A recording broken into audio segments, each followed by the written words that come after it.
तो आपके लिए छोटा सा एक चैलेंज है कि आपका जो पेशेंस लेवल है वो और जो आर्टिस्ट है या और जो आर्ट लवर्स या व्यूअर्स है जो भी इस वीडियो को देख रहे हो, तो उनसे ज़्यादा है या कम है, ये आप इस वीडियो से टेस्ट करवा सकते हो।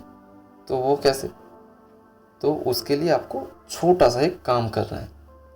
तो जिस टाइम पे आप इस वीडियो को छोड़ रहे हो यानी कि स्किप करके चले जा रहे हो, तो उस टाइम को आपको कमेंट बॉक्स पे मेंशन करना है। वो हो सकता है 1 मिनट, 2 मिनट या 5-6 मिनट भी हो सकता है। तो जिस टाइम पे आप इस वीडियो को स्किप करोगे तो उससे पहले आपको कमेंट बॉक्स पे इस चीज़ को लिखना है। तो अगर आप स्किप करके भी देखते हो तो उसमें क्या होगा कि मैं इस वीडियो के अंदर ही जो 3 पावरफुल वर्ड्स है जिससे मुझे बहुत ज़्यादा इम्प्रूवमेंट मिला है, बहुत ज़्यादा बेनिफिट मिला है पोर्ट्रेट ड्राइंग में या ड्राइंग स्किल्स इम्प्रूव करने में, तो वो चीज़ आप मिस कर जाओगे। तो मेरे बात को ध्यान में रखते हुए आप यहाँ तक तो वीडियो देख ही रहे होंगे। तो यहाँ पे मैं क्या किया है कि जो रेफरेंस फ़ोटो मैंने लिया है उसको पहले सिंप्लीफाई कर रहा हूँ। तो यहाँ पे मैं हेयर से शुरू किया है और जो हेयर लाइन्स है, नोज़ लाइन है या जो आईब्रो लाइन्स है, ये सब चीज़ मैं सिंप्लीफाई करके कर रहा हूँ, ना कि मैं एक आँख से शुरू किया है। तो यहाँ पर मैं कोई लूमिस मेथड से नहीं बना रहा हूँ, तो ये थोड़ा सा ब्लॉकिंग टेक्निक के ओर जा रहा है। तो ब्लॉकिंग टेक्निक तो पूरा नहीं कहूँगा, लेकिन यहाँ पे क्या है कि जो सिंप्लीफिकेशन है, जो लाइंस मैंने बताया है कि hair lines, eyebrow line, nose line और चीन पार्ट, मैं कंपेयर करते हुए एक एक करके चीज़ों को ड्रॉ कर रहा हूँ। ये तो बेसिकली मैं एक आइडिया ले रहा हूँ कि कहाँ पर कौन सी फीचर्स, फेशियल फीचर्स होगा या कहाँ पे कौन सी चीज़ सही लग रहा है रेफरेंस फ़ोटो के मुताबिक, वो मैं देख रहा हूँ, ना कि मैं मैच करने की कोशिश कर रहा हूँ कि जो रेफरेंस फ़ोटो है उससे ये एकदम मैच हो जाए। तो यहाँ पे आप देख सकते हो कि जो बियर्ड लाइन है या जो मूंछ है, ये सब चीज़ मैं एक एक करके करते आ रहा हूँ। तो यहाँ पे मैं लिप्स के नीचे जो दाढ़ी वगैरह है, ये सब चीज़ मैं धीरे धीरे हल्के हाथों से अप्लाई कर रहा हूँ। तो आपको वही चीज़ करना है कि आप पहले एक सिंप्लीफिकेशन कर लो। ये चीज़ आप रेफरेंस फ़ोटो से जब ड्राइंग कर रहे हो तब भी कर सकते हो, या जब आप ये चीज़ लाइव भी कर रहे हो, यानी कि आप लाइव जो पोर्ट्रेट होता है, लाइव कुछ चीज़ें बना रहे हो, तब भी ये चीज़ आप अप्लाई कर सकते हो।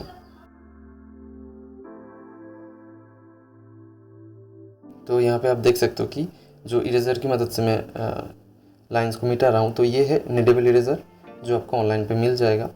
और जो पेंसिल मैं यहाँ पे यूज़ कर रहा हूँ वो है HB लीड का मैकेनिकल पेंसिल, और जो पेपर है वो नॉर्मल स्केच बुक है, तो वो शायद ब्रूस्ट्रो का 160 या 40 GSM का पेपर है। तो जो पोर्ट्रेट है वो कैसे ड्रॉ करते हैं उसमें आते हैं। तो यहाँ पे जो आईब्रो लाइन है, आईब्रो लाइन और नोज़ लाइन के बीच में हमारा जो कान है वो होता है। उसके बाद मैं यहाँ पे आईब्रोज़ को ड्रॉ कर रहा हूँ। तो रेफरेंस फ़ोटो को देख के मैं समझ रहा हूँ, यानी कि मेरे दिमाग में ये चल रहा है कि जो आईब्रोज़ है वो 2 आईब्रोज़ के बीच में कितना गैप है, या जो आई लिड है वो कितना नीचे या कितना ऊपर है। ये सब चीज़ मैं कंपेयर करते हुए चीज़ों को कर रहा हूँ और धीरे धीरे अप्लाई कर रहा हूँ लाइंस को। तो आप HB पेंसिल ले सकते हो, क्योंकि HB पेंसिल का जो लाइंस है वो बहुत ज़्यादा डार्क नहीं है, लाइट है, इसीलिए HB पेंसिल लेके आप ड्रॉ कर सकते हो। तो यहाँ पे मैं दूसरा जो आँख है उसको मैं देख रहा हूँ कि कितना दूर होगा।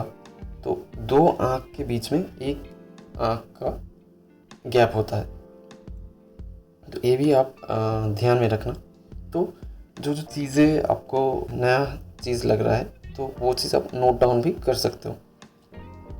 तो अब देखो कि जो लाइन्स है वो बहुत ज़्यादा डार्क में ड्रॉ नहीं कर रहा हूँ, क्योंकि इसके बाद भी बहुत ज़्यादा काम है इसीलिए।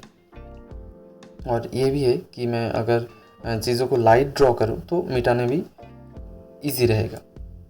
ठीक है, तो यहाँ पे मैं आई को ड्रॉ कर रहा हूँ, देखते हुए कैसे करके ये स्ट्रक्चर है। तो एकदम से मैं कोई आँख से या नाक कान ऐसे करके मैं शुरू नहीं किया है, क्योंकि क्या होता है कि अगर आप एक आँख से या नाक कान कहीं से भी शुरू करते हो तो एकदम लास्ट में क्या देखने को मिलता है कि आँख टेढ़ा मेढ़ा हो गया है या थोड़ा ऊपर नीच हो जाता है। तो इससे बचने के लिए आप ऐसे करके चीज़ों को सिंप्लीफाई करो, करने के बाद धीरे धीरे चीज़ों को अप्लाई करो।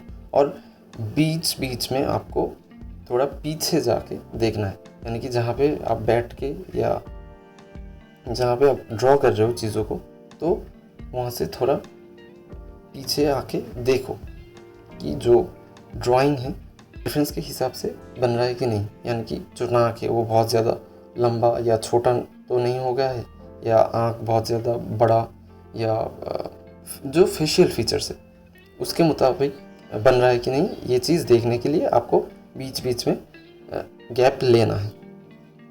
तो यहाँ पे मैं वही चीज़ देख रहा हूँ और चीज़ों को बना रहा हूँ। तो जो 3 पावरफुल वर्ड्स में शेयर करने वाला था, तो उसका पहला जो वर्ड है वो मैं बताऊंगा, लेकिन आपको यहाँ पे वीडियो को पॉज करके उस चीज़ को लिखना है।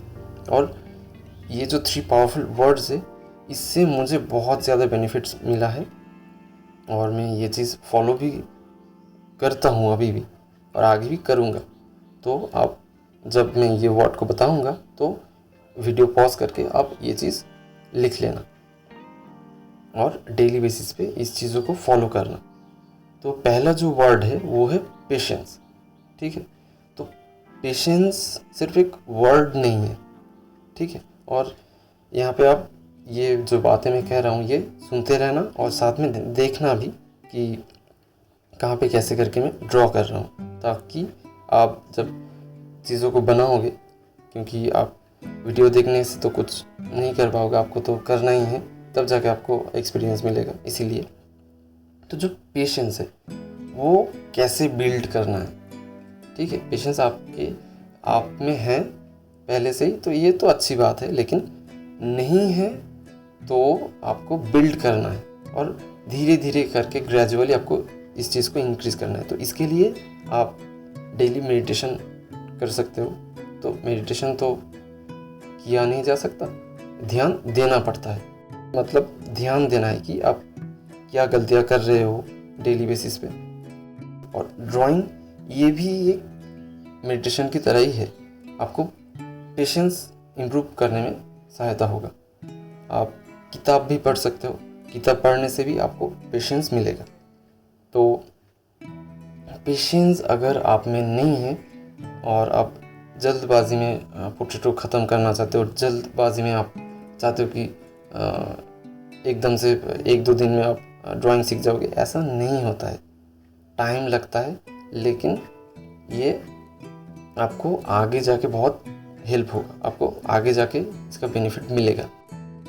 तो जो सेकंड वर्ड है तो वो वर्ड है नॉलेज। और आप ये चीज़ लिखो, तो नॉलेज के पास में आप ब्रैकेट देके डेली लिखो, मतलब कि आपको डेली बेसिस पे कुछ ना कुछ नॉलेज लेते रहना है। कि जो सब्जेक्ट्स आप पढ़ते हो, स्टडी करते हो, तो उससे आपको आप क्या सीख रहे हो, ये नॉलेज ये भी हो सकता है। ड्राइंग का जो नॉलेज है डेली बेसिस पे आप वीडियोस या किताब हो सकता है, या टीचर से जो चीज़ें आप सीख रहे हो, तो हर एक चीज़ से आप खुद को इम्प्रूव करो, डेली बेसिस पे कुछ ना कुछ लेते रहो नॉलेज। तो यहाँ पे एक चीज़ मैं कहूँगा कि अगर आप डेली बेसिस पे 1%, 2% ऐसे करके, आप 2% छोड़ो, 1% करके आप डेली इम्प्रूव कर रहे हो, तो एक साल में क्या होगा कि 365% आपको इम्प्रूव हो जाएगा। तो यहाँ पे भी वही चीज़ पेशेंस काम कर रहा है कि एक साल के लिए आप पेशेंस रख रहे हो कि आप डेली बेसिस पे इम्प्रूव करोगे 1% करके, तो 1% करते करते आप 1 साल के बाद 365% आप इम्प्रूव हो जाओगे, है ना। तो यही चीज़ आपको ध्यान में रखना है। और ये जो 3 वर्ड्स में बता रहा हूँ, ये 3 वर्ड्स आपको पहले से ही पता है, लेकिन आप इसके ऊपर काम नहीं कर रहे हो, इसीलिए आपको इम्प्रूवमेंट नहीं मिल रहा है, ठीक है। तो इसी चीज़ में आपको काम करना है। जिस टाइम से आप वीडियो देख रहे हो उस टाइम से आपको डेली बेसिस पे आपको ये चीज़ करना है, तब जाके आपका जो इम्प्रूवमेंट है, सेल्फ इम्प्रूवमेंट कह सकते हो, या जो स्किल्स है, ड्राइंग स्किल्स है, जो मेंटलिटी है, आपको वो भी बहुत चेंज होगा आगे जाके। तो अगर आप पहले से ये सब चीज़ कर रहे हो तो बहुत अच्छी बात है। तो आप इस रास्ते में ही चलते रहो और भी आगे जाओगे।